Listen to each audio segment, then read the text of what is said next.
Yo, yo, yo, welcome back to the No Hedging Podcast, man. I am your host, Ty the Jet. I got my co-host here with me. Rip 16. The what? The GOAT, man. Yeah, we are back with another episode, man. Week 3 takeaways. It was a crazy week, as usual. A lot of surprises, to say the least, that were unexpected. But we did have some good games, and we did have some blowouts as well. So just want to talk about what we saw this weekend, and then, we kind of take it from there. But before we jump into that, make sure you guys hit that subscribe button and also like the video, all right? We'd love to see that. So let's not waste any more time. Let's jump into this. Week 3 takeaways. What's one of the games or one of the moments that stood out to you this weekend, my boy? Well, I gotta start at home. Actually showed up to go see the GOAT Patty Holmes. Mm-hmm. Patty Mahomes come play the Falcons. How was that stadium? The stadium was dope. It was busy. It was a Ring of Honor night. They were inducting Arthur Blank into the team's Hall of Fame, the Ring of Honor. So it was gave out free glizzies, free souvenir cups with complimentary sodas. So the concession stands was rocking from the time you got in the building. They had free chips too. A lot of Lays were given out. So the energy was high. A lot of Chiefs fans. A lot of Chiefs fans in town. I spoke to someone on the inside.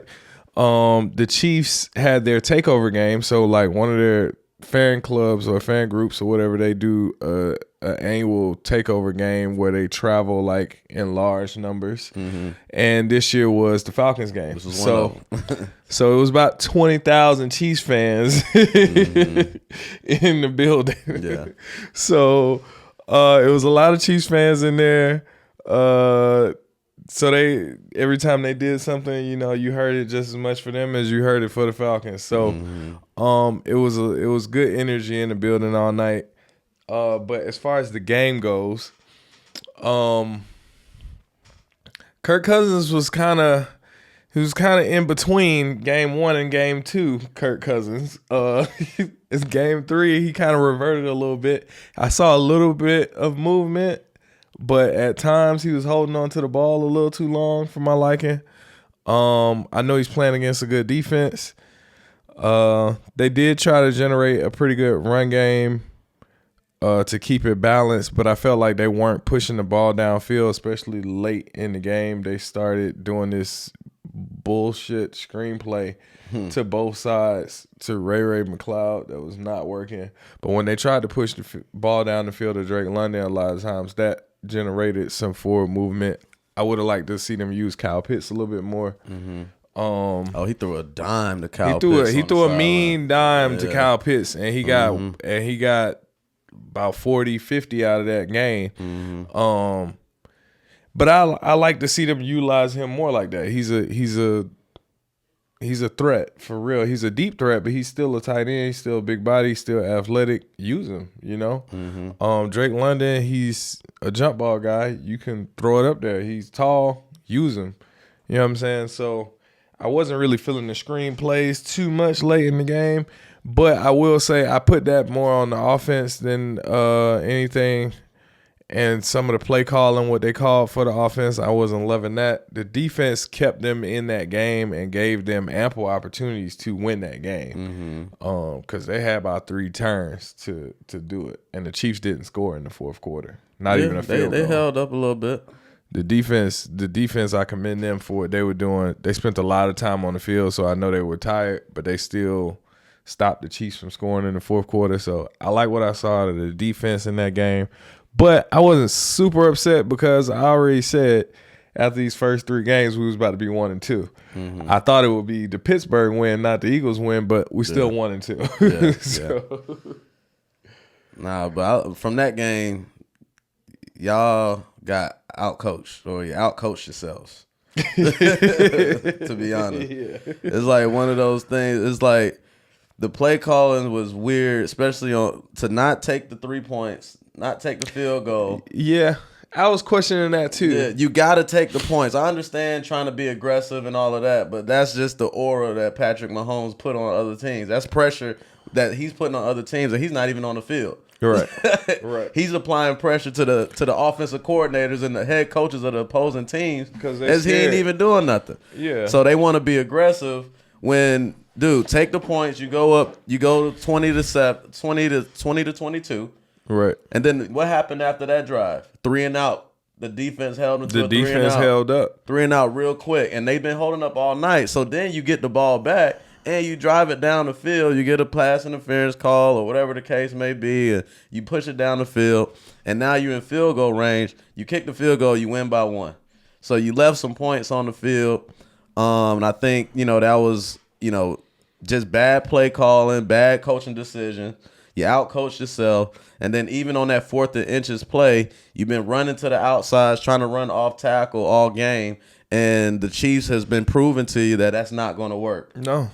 So you going 4th and inches and you running outside. I understand the psychology behind it is, okay, they're going to think we're going to do a quarterback sneak or run up the middle, so let's do that. But don't run backwards 3 yards to try to gain an inch. Right. You know what I'm saying? Right. And then honestly, that offensive line got smoked on that play anyways. If you look at the play, the offensive line got pushed back like 2 yards, so they probably weren't going to get that anyway. The offensive line, we had an injury to, I believe, McGarry. It was two injuries on the offensive line. Yeah, it was 2 injuries on the offensive line, and that's one reason I wasn't, super critical on Kirk Cousins, because I felt like the pressure on him was definitely noticeably worse after those injuries. After 76 went down, I noticed it immediately. Like the rush was getting back there a lot faster, and he had a lot less time. But I think that's when your play calling needs to adjust and come into play, which is why they might have called some of those screenplays. But that screenplay wasn't working. You're going to have to come up with something else. You're going to have to give me a quick slant across the middle. You're going to have to do something. But that screen on this side, then, we're going to trick them. We're going to put it to the left side. That ain't working, brother. It's not working. The Chiefs defense is too good for that. Yep. And, like I said, the Falcons defense held up pretty well. Rashee Rice did get off, though. Rashee Rice, he caught a good amount of passes, over 100 yards receiving. 12 catches. So $110 and tutty. That's what I'm saying. So he kind of stretched them a good bit, but I did see the red zone defense hold up. They held them to a couple field goals. Justin Simmons got a mean pick in the end zone early. Yeah, so they did some nice things on defense, like I said, to keep them in the game. The Chiefs are still the Chiefs. Yeah, on both sides play of the very football, well, but he didn't have a great game against us. Y'all did good, kind of coddling him up a little bit. Kirk Cousins had more passing yards than him with less passing attempts. Yeah, Kirk Cousins played better. Honestly, he did play better. And here's the thing. At the end of the day, the Falcons gonna Falcon. Like I was saying, I was talking hella shit watching this game, and what my line that I've been saying is they not ready yet. They not ready yet. They may have the team, they may have the players, but when it comes down to situations, key situations, that's what wins games. Situations at the end of the game. Championship teams are good in situational football. Yeah. At the end of the day, and nobody's better than the Chiefs at situational 100%, football. 100%. So Patrick Andy Mahomes Reid would have took those 3 points. Yeah, he would have took those 3 points because it's a 5-point game. So I can take 3 and trust my defense, and then come down and kick another field goal. There you go. So to not trust your defense in that situation is terrible because they've been holding up all night. Right, and also you realize that the Chiefs' defense has been holding up. So not taking the 3 points and saying, okay, we're going to have 2 shots at the end zone to get 7 is unnecessary risk. Yep. In my opinion, for a 5-point lead. Because if you cut it down to 2, then it's like, okay, even if they score, then you know that you're out of reach anyway. Well, if they score, you're out of reach anyway. So the Falcons ain't built for that type of risk. They ain't ready for that type of stuff yet. No. Not those kind of decisions. But I mean, they I don't think clean anybody. football. I don't think anybody is built for They that. gotta play clean football. I don't think any team is built for that against the Chiefs, though. Bills are. The Bills, I don't know about that. They could be. We think that every year. Yeah, we do. And then they get in the playoffs, and then the Chiefs show their ass every year in situational football. Y'all be in a shootout for 3 quarters, then the fourth quarter come. What happens? Yeah. Pick. Fumble. Yeah. Turn the ball situational over. Football. They do it every time. Yeah. So I'm not falling for the bait again. I said the Chiefs was probably going to win this game, but I don't think they just finna just drag us. Yeah. And that's what happened. It was a good game. Good game for sure. It was a good game. It was entertaining. Atlanta didn't get embarrassed on Monday Night Football. You know, everybody expected them to lose, but you know they put up a nice little fight. They put up a nice little fight, which I guess leads you guys to have a little bit more confidence in the team. You know what I mean? Yeah. You know, got the Saints next week, so we're gonna see. Woo! Yeah.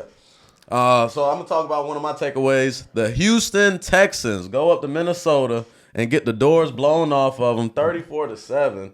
Goddamn, man, whoop. Let's talk about the 3-0 Minnesota Vikings, man. Shout out to Sam Darnold, 4 touchdowns last game, no interceptions. Went crazy. Yeah, went crazy. But I think the story of the Minnesota Vikings is that defense. They held C.J. Stroud to less than 200 yards passing. He looked awful. He threw 2 interceptions. It was just a bad game. And then on third down, they went 4 for 14 on third down. So that's that Minnesota Vikings defense applying so much pressure to C.J. Stroud. And they got sacked.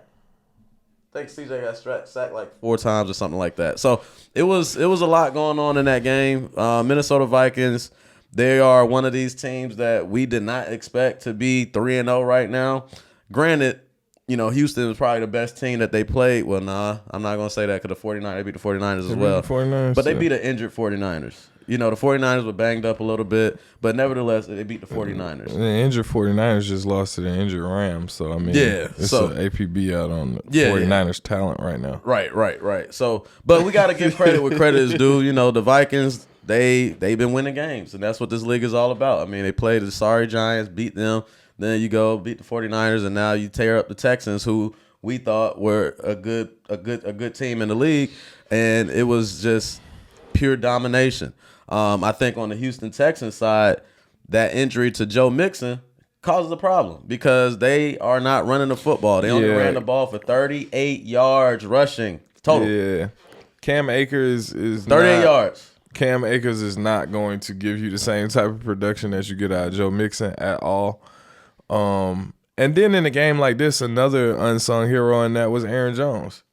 Aaron Jones coming over has been highly impactful for their offense. Oh yeah, for sure. I mean, you getting over 100 yards rushing in under 20 carries is great. And then on top of that opens up Justin Jefferson. And the scary part about the Vikings is Addison hadn't even played yet. Like when you get Addison on the other side, that's going to be even worse. And then Hawkinson hadn't even played yet. When you get Hawkinson out there, it's going to be even worse. Yeah. So my whole thing is this Vikings team is kind of scary if they could keep up that defense. As long as Sam Darnold protects the football, doesn't turn it over like he's been doing. Right. I mean, they on the right path. And Justin Jefferson been getting off. Yeah. And they got Green Bay this week, so I'm excited to see what that's going to look like with Jordan Love probably coming back potentially in a divisional game. Potentially. I don't think they're rushing him, though, because Malik has been playing pretty well for them. Yeah. Love playing. I'm sure he going to play. Division game, you think? But, yeah, I mean, the Texans, they got work to do. They got to go back to the drawing board. That was a crazy defense. Brian Flores, 2 weeks in a row, tearing up these quarterbacks. Brock Purdy said the same thing. Defense was crazy. What he doing? He dialing it up. Like dialing up that pressure, loading up those A gaps and the B gaps, putting everybody on the line of scrimmage. You don't know who's blitzing. You don't know who's dropping out. Just confusing these quarterbacks, man. Great scheme. Yeah, I love what Flores got going on over there. Another team that I surprisingly love what they have going on is the Washington Commanders. Hey, Jaden Daniels. Jaden Daniels. Yeah, the boy only had 2 incompletions. He had No turnovers. no turnovers. 0 punts. The boy was out there cooking. All right. And Eckler was doing good in the first half before he got injured. Went down with a concussion, though. Had a nice kickoff return, too. Had a real nice kickoff return. But you still got Brian Robinson. He's still doing his thing over there, too. They've been kind of in a 1A, 1B running back situation. McLaurin caught some bombs. Scary Terry. And a tutty. But Jaden Daniels was out there looking...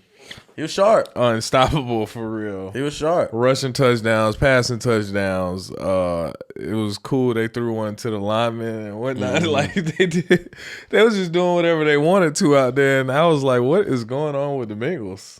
I don't know. What do you credit that more towards the Bengals playing bad or the Washington playing phenomenal? Well, I think the Bengals defense is the problem. The Bengals put up 33 points. Right. They scored points, so the offense isn't the problem. It's the damn defense. That's the problem. They can't stop a nosebleed.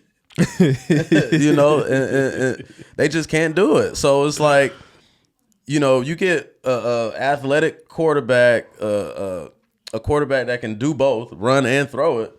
Well, that's going to be a problem for this sorry defense. And they got secondary players, Cam Taylor-Britt, I think his name is. I can't remember his name. But talking trash every week about these players, and they getting their ass blown out. Yeah, he needs to shut up and stop getting cooked. Yeah, getting beat every week. So you getting your ass cooked, my boy. The defense is the problem. You know, offensively, Joe Burrow's looking good. Jamar Chase, he scored 2 touchdowns. T. Higgins got in the mix.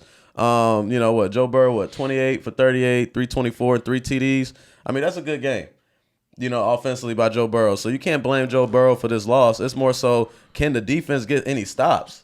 The defense, Washington did not punt at all, nor did they have any turnovers. So what is that defense out there doing? They just running around in circles. You know what I'm saying? They let Jaden Daniels just do whatever he wanted. Like you said, they throwing the lineman. You know, they letting free brushers go. He's standing in the pocket, taking a hit, throwing a fucking dime into the end zone to Terry McLaurin for the game-sealing touchdown. So credit to Washington. They came out there to play on the road in Cincinnati. The Bengals defense, they need to do something. They don't have any players on the defense that's been stepping up doing anything. They haven't been playing any good defense at all. That's the problem with Cincinnati. And they're 0-3. Yeah, I was about to say, and they 0-3, and they're not in the division where you can go 0-3. Like the Pittsburgh Steelers are 3-0 at this point. Well, here's the thing: they're not that far behind. Because think about it, Steelers are 3-0.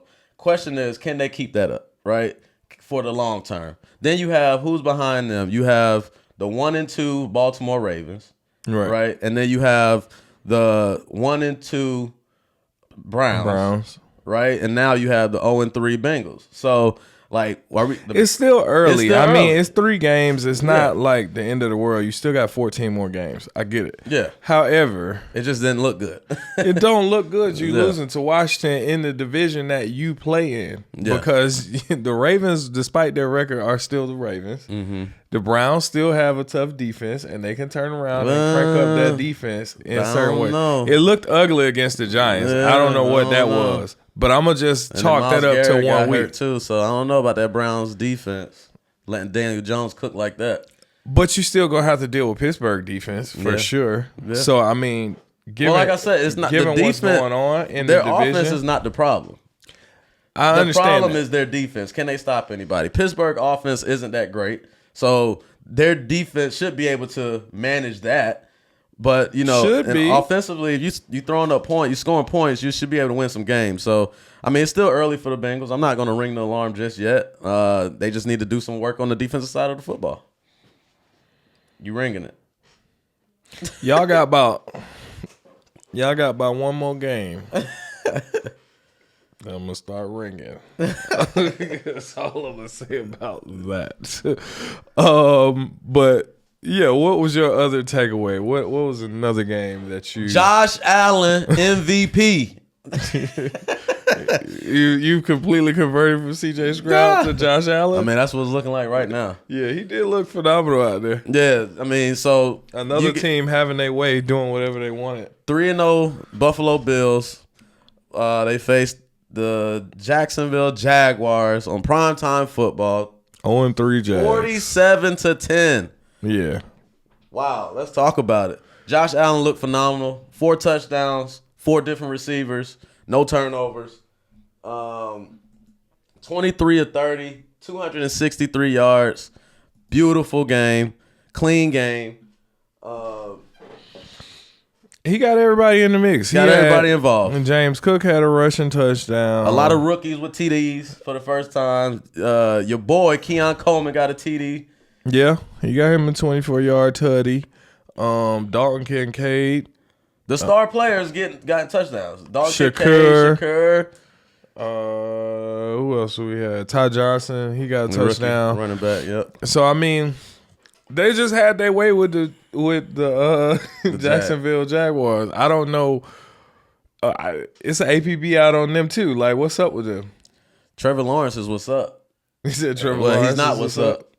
He was looking terrible out there, bro. Like, he was not sharp.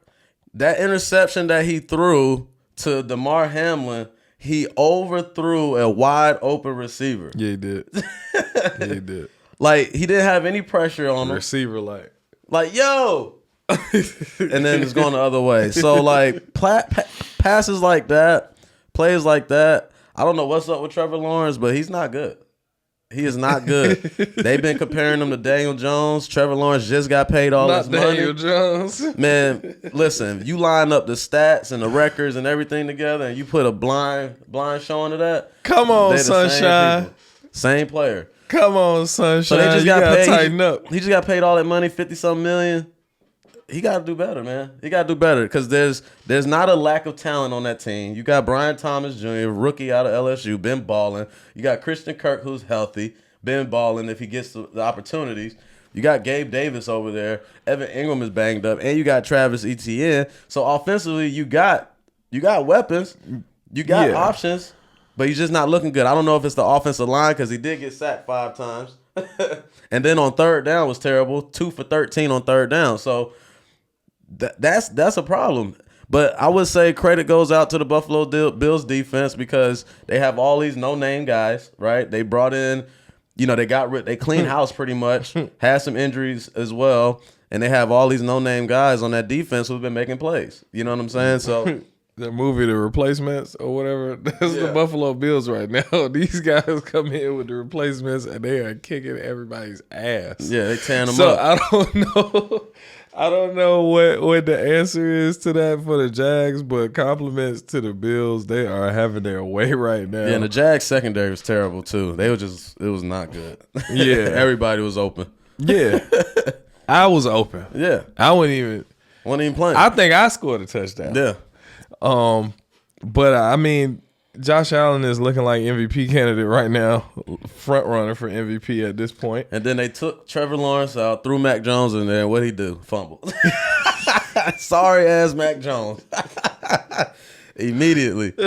But Von Miller, he made some plays. Shout out to Von. Yeah, Von Miller been balling too. His name been ringing. Yeah. So Von Miller been making plays every game. He's been making plays every game. So I mean, the Buffalo Bills is a team to watch out for, man. I think they're gonna be competing per usual, but you go see the Chiefs in the playoffs and that's it. Scary. Yeah. So yeah. But yeah, man. I mean, it was a lot of exciting things going on around the league this week. I mean, I didn't have high expectations out of the Dolphins and the Seahawks. The Seahawks end up dragging them without Tua. The quarterback situation is going to be shaky. Cowboys getting the doors blown off them by the Ravens, and they're trying to straddle they back came in the back. end. That's nobody cares about that. That's like Cowboys. That's garbage time points, man. It was 28-6 in the fourth quarter, but the Ravens need to tighten up. The because Ravens they can't keep letting people back they, in these games. Yeah, they can't keep doing that. They cannot keep doing that. That's not a good sign. That's not going to work against the Chiefs. And Andy, the Red Rifle Dalton. Yeah. What I tell you? Yeah. I told you. You put him as a best bet. And he came through. Went on the road. Chuba Hubbard had a good-ass game, too, though. Went to Vegas, beat the Raiders. First game back. So it wasn't the Carolinas' talent. It was actually Bryce Young was the problem. Hell, Andy Dalton, 26-37, 319, and 319. That's crazy. That man been sitting there waiting for that moment like Eminem going to the shelter. And he came off and went off. But you see what happens when you have a running game behind you, 21 to 4 for 114 yards. 114 yards. You know what I'm saying? If your running back is getting you first down every 2 carries, I mean, that helps a lot. So compliments to them, man. But yeah, it was a lot of exciting games, a lot more chaos going on throughout throughout the league. But we are gonna get back to that when we touch back in and tap back in with y'all on the rundown. Make sure y'all like, share, comment, subscribe. Make sure y'all click those links in the description. They not down there for our health. Yeah. Props Made Easy helps make the props a little bit better in the midst of all this chaos. The game picks you're picking might not be working out that phenomenal, but those props still happening. You know, Jamar Chase is still getting them yards, even though they lost. It's still some guys doing their thing. So make sure y'all tap in on Props Made Easy. Link in the description. And we will be right back with y'all for the rundown, man. Yep. We out. Peace.